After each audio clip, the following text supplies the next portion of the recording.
Well, hello.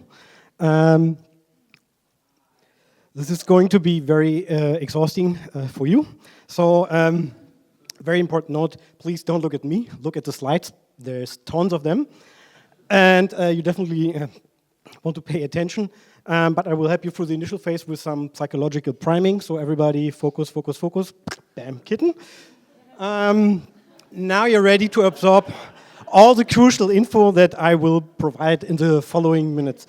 The first of which will be my identity, because most of you won't recognize me at all. But maybe you recognize that face, yeah, because that's me, because I take lots of photos at all kinds of events. But most people actually don't know what I do for a living. My background is in computer science and psychology, and I work at a small, cool startup in Berlin, which is doing this pretty great production environment for playable media. Already won some awards, still pretty known public.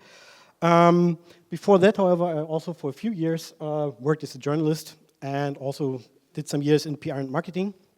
And so when somebody at some point asked me to do a little presentation aimed at indie developers, I thought, well, why not press releases, because press releases seem to be such a confusing thing for many people.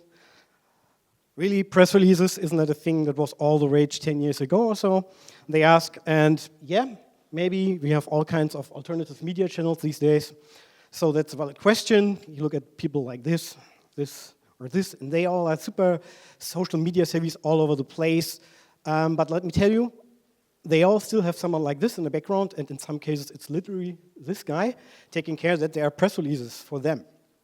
So, what's a typical press release? Well, obviously, you have the headline, which sums everything up and is the eye catcher.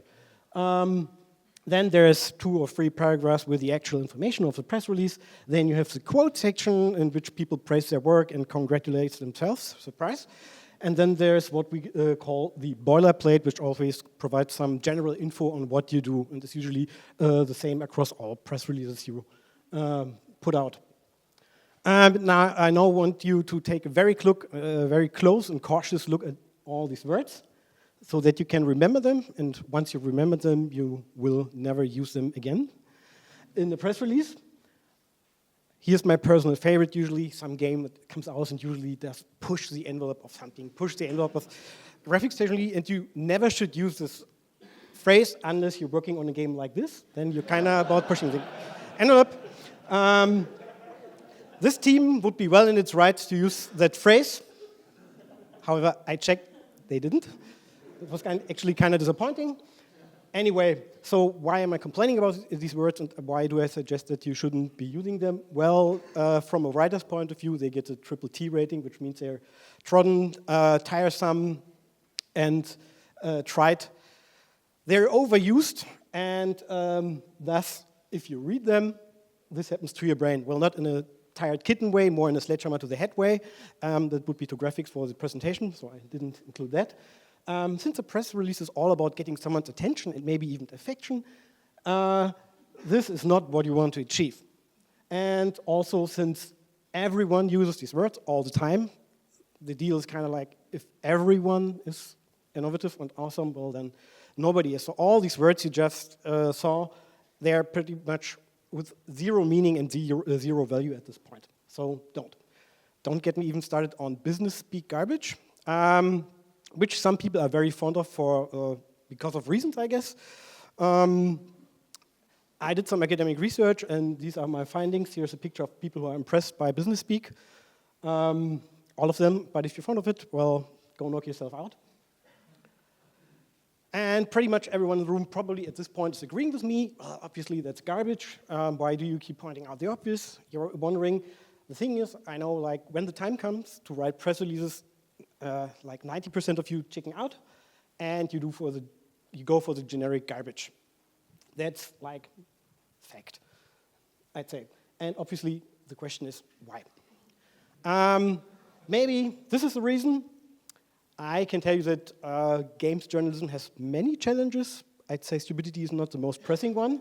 And if you get 10 to 60 press releases a day, which they do, you kind of read it all at some point. It's probably this. And in my opinion, because everyone else doing it has never been a good excuse. So I suggest you don't do it. And I'm talking to you indie guys out here. You're not working for the big publishers. Most of you probably because you choose to, because you want to do new and unique stuff. So if you don't want to do their games, why would you use their language? It's kind of baffling. And if you think they're getting away with it, well, they have big brands you can't ignore. And nobody's going to ignore the announcement of the next Call of Duty just because the press release is really shitty, and they are across the bank. Yeah, pretty much baffling. So my suggestion would be for you, if you're going about writing a press release, simply don't follow these standards. Maybe consider each press release a creative challenge to be tackled, and to which you can apply the same creative standards you apply to the game you're working on. So maybe do something fresh, do something new, and thus, And there are no awards for long text. The real art to be mastered is short text that is on the spot. You don't want to waste anyone's time, so don't write long garbage. Writing text is simply like painting an image. It needs craft. Don't be satisfied with your very first draft. And if you have a good idea, maybe also bounce it with someone else who maybe does know how to write a sentence or two. Oh God, yes, you wouldn't believe the stuff that sometimes pops up in my inbox. Yes, do have someone proofread, someone who's pretty much reliable. And to close it out, check out YouTube, blogs, websites. Look for people who have previously written about the game or written about a previous game of yours or games that are similar to the game you're working on, and address them personally. Takes some time, but building relationships is always pays off in the long run. It's better than the whole throw it against the wall and see what sticks approach. So maybe also do that. And with this, I come to an end, I guess.